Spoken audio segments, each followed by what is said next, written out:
मैं कहना इन्हां ट्रैक्टरां दी क्या बात है जेड़े 7-7 साल बगैर तेल बदले चलते कैसे साडे को कैसे जिमीदार 2017 च ट्रैक्टर लिया सी 2017 च पिछले हिस्से दा तेल बदलिया उस तो बाद तेल नहीं बदलिया ते 17 हुण पंप करवा ले तां तेल नहीं बदलिया करनगे जी। आओ हाइड्रोलिक पंप फिट कर रहे हैं। अच्छा जी ये जी 385 है। ये किन्ने मॉडल दीन साहब? ये जी 23 मॉडल तो 22 17 मॉडल है। अच्छा हाइड्रोलिक पंप निकल गया एरा हाइड्रोलिक पंप खराब होया हाइड्रोलिक पंप एरा रिपेयर कीता है नवीं चैंबर बाडिया पाइया ते हुण इहनूं फिट करन लगे। अच्छा तो ये की मसला है क्यों हाइड्रोलिक मसला आंदा है भी सानू? हाइड्रोलिक असल तेल वगैरह गंदा रहा तेल बदलना है। सलीम तेल दा की हाल है रा किथे है तेल है रा मतलब पिछले हिस्से दा तेल नहीं चेंज कीता? इधर आओ जी इधर आओ। किन्ने साल हो गए पिछले हिस्से दा तेल बदलने नूं? 2017 तो कैसे साढ़े को लोग देखो जी कैसे जिमीदार 2017 च ट्रैक्टर लिया सी 2017 च पिछले हिस्से दा तेल बदलिया उस तो बाद तेल नहीं बदलिया ते 17 हुण पंप करवा ले तां तेल नहीं बदलिया तकरीबन 8-9 साल हो गए हैं जैनवन तेल चलाया हो गए एक तेल बदलिया 7 सालां च ओही जेड़ा कंपनी दा एक तेल 35-40 हज़ार रुपये दा तेल हो गया बिल्कुल इसे करके ना बदलदे है ही नहीं वो कहते चलन दे चलन। हां ते ओ तेल नहीं बदलिया ते हुण पंप हुण कर दिता हुण ते बदलोगे ना हुण बदलना है ते आ चेक करो फिल्टरां दे विच भी आ चेक करो जंगाल आया आ देखो फिल्टर सारे भरे पे मिट्टी ना भरे आ चेक कर लो ये बंद ही कर देता हां बंद ही कर देता लो जी ले ते नदीन साहब ये दसो है जेड़ा पिछला हाइड्रोलिक तेल नहीं चेंज करदे एदा की मसला हुंदा है? एदा मसला है हो ये सब तो पहली चीज ते हाइड्रोलिक पंप खराब हुंदा है। हां दूसरी चीज है टाडे जेड़े गेयर दे बैरिंग वो खराब हुंदे कड़े पिनियन दे बैरिंग खराब हुंदे है पिछलियां हांडिया दे बैरिंग जिन्ने बैरिंग है ना उन्हां दी पालिश उड़ जांदी बैरिंगां दी लाइफ अद्धी रह जांदी जब बैरिंगां दी लाइफ अद्धी रह गई नाल गेयरां दी लाइफ भी अद्धी रह गई। बिल्कुल ते कितने देर बाद चेंज कर लेना चाहिए? ज्यादा से ज्यादा 8 महीने 8 महीने बाद तेल चेंज होना चाहिए। 8 महीने तो बाद तेल वैसे एक्सपायर हो जाता है। बिल्कुल हदों हद तुम साल कढ़ लो हर साल तेल बदलना तो जरूरी है हुण 8 साल बाद बदलिया तो फिर भी हिम्मत है ट्रैक्टर दी 7 साल फिर 8 साल फिर भी पंप चल गया।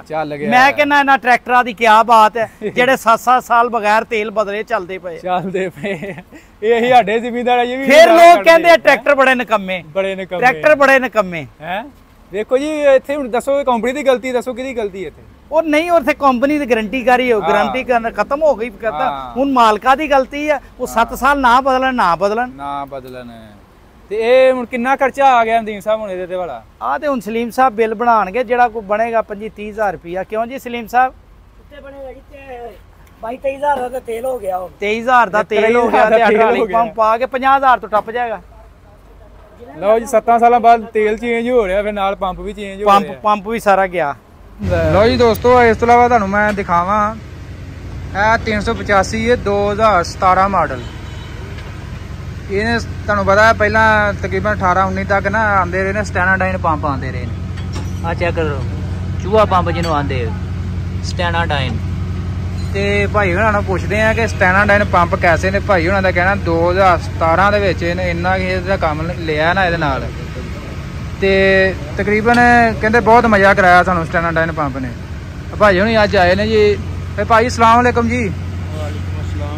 भाई जान स्टैनाडाइन पंप कैसा तुहाडा की एक्सपीरियंस इहदे बारे? बहुत ही अच्छा पंप है ठीक है ना कि डीजल एवरेज बड़ी ठीक है दी अच्छा खिंचाई बड़ी करदा है ते डीजल एवरेज तुसीं समझदे हो बेहतर है ने? काफी बेहतर अजमाई गल है चेक कीता 2 लीटर तो उत्ते तेल नहीं खांदा ते ओ तकरीबन 2.5 तक कट जांदा डेल्फी वाला। अच्छा ये 2 बहुत अजमाई हुई गल अजमाई हुई ते खिंचाई भी ज्यादा कुछ नहीं छड्डदी गड्डी। हां ते धुआं मारदी कि नहीं? ना धुआं भी नहीं मारदी।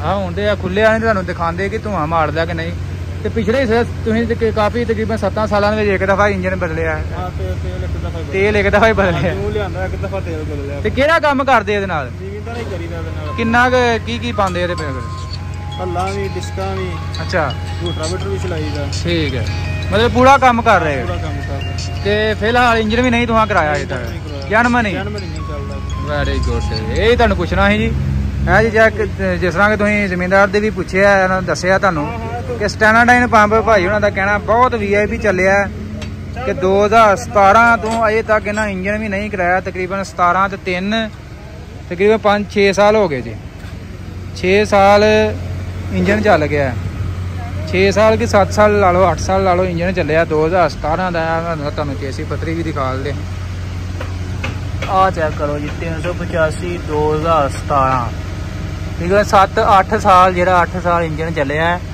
ਤੇ ਇੰਜਨ ਵੀ ਨਹੀਂ ਕਰਾਇਆ ਭਾਈ ਉਹਨਾਂ ਨੇ ਕਿਹਾ ਪੂਰਾ ਇਹਦੇ ਨਾਲ ਕੰਮ ਪਾਇਆ ਦਿਖਾਲ ਦੀ ਇਹ ਸ਼ਾਇਦ ਇਹਨਾਂ ਬੰਦ ਕੀਤਾ ਹੈ ਇਹ ਤੇ ਬੰਦ ਕੀਤਾ ਮੀਟਰ ਬੰਦ ਕੀਤਾ ਤੇ ਸਟੈਨਾਡਾਈਨ ਪੰਪ ਦੇ ਵਿੱਚ 385 2017 ਮਾਡਲ ਇਹ ਹੁਣ ਤਕਰੀਬਨ ਇਹਨਾਂ ਪਿਛਲਾ ਹਾਈਡ੍ਰੋਲਿਕ ਪੰਪ ਚੇਂਜ ਕਰਾਉਣ ਆਏ ਨੇ ਤੇ ਪਿਛਲਾ ਜਿਹੜਾ ਪਿਛਲੇ ਹਿੱਸੇ ਦਾ ਆਇਲ ਹੈ ਉਹ ਵੀ ਹੁਣ ਹੀ ਚੇਂਜ ਕਰਦੇ ਪਏ ਇਹ ਤਕਰੀਬਨ ਇਹ ਵੀ 7 ਸਾਲਾਂ ਬਾਅਦ ਹੀ ਚੇਂਜ ਕਰ ਰਹੇ ਨੇ ਜ਼ਿਮੀਂਦਾਰ ਨੇ ਵੇਖ ਲਓ ਇੰਨੀ ਜ਼ਿਆਦਤੀ ਵੀ ਕੀਤੀ ਹੈ ਫਿਰ ਵੀ ਟਰੈਕਟਰ ਭਾਈ ਬਹੁਤ ਅੱਛਾ ਚੱਲਿਆ